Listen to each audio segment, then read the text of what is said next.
Welcome back to our channel. ఈరోజు పాలతో బీరకాయ కర్రీ ఎలా చేసుకోవాలో చూద్దాము. చాలా ఈజీగా ఫాస్ట్గా అయిపోతుంది ఈ కర్రీ. చాలా హెల్తీ కర్రీ కూడా. పాలతో బీరకాయ కర్రీ చాలా టేస్టీగా ఉంటుంది. ఒకసారి ట్రై చేసి చూడండి. ఫస్ట్ టైం మన వీడియో చూస్తున్నట్టయితే సబ్స్క్రైబ్ చేసుకోండి. అలాగే లైక్ చేయటం మర్చిపోవద్దు. ముందుగా ఒక ఆనియన్, ఒక పచ్చిమిరపకాయ కట్ చేసుకొని చిన్న చిన్న పీసెస్గా తాలింపు పెట్టుకొని తాలింపులో వేసుకొని అవి వేగనిచ్చిన తర్వాత 2 లేత బీరకాయలు కూడా బాగా చిన్న చిన్న పీసెస్గా కట్ చేసుకోవాలి. కట్ చేసుకున్న తర్వాత అవి కూడా కొంచెం మగ్గనివ్వాలి. కొంచెం సేపు ఆయిల్లో అటు ఇటు తిప్పుతూ సరిపడా సాల్ట్, కొంచెం చిటికెడు పసుపు వేసుకొని బాగా కలుపుకోవాలి. చూడండి, అందులో వాటర్ కొంచెం పైకి వచ్చేంత వరకు వేగనివ్వాలి.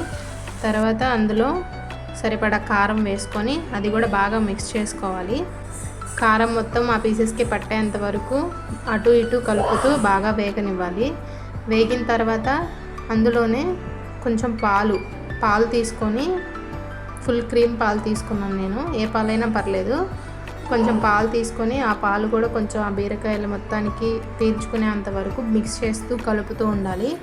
కొంచెం సేపు మూత పెట్టేసి బాగా ఉడకనివ్వాలి. చూడండి, పాలతో బీరకాయ కర్రీ గ్రేవీగా గుజ్జుగా ఎంత టేస్టీగా, ఎంత కలర్ఫుల్గా వచ్చిందో. ఇష్టం లేని వాళ్ళు కూడా ఇష్టంగా తింటారు. ఒకసారి ట్రై చేసి కామెంట్ చేయండి. Thank you for watching.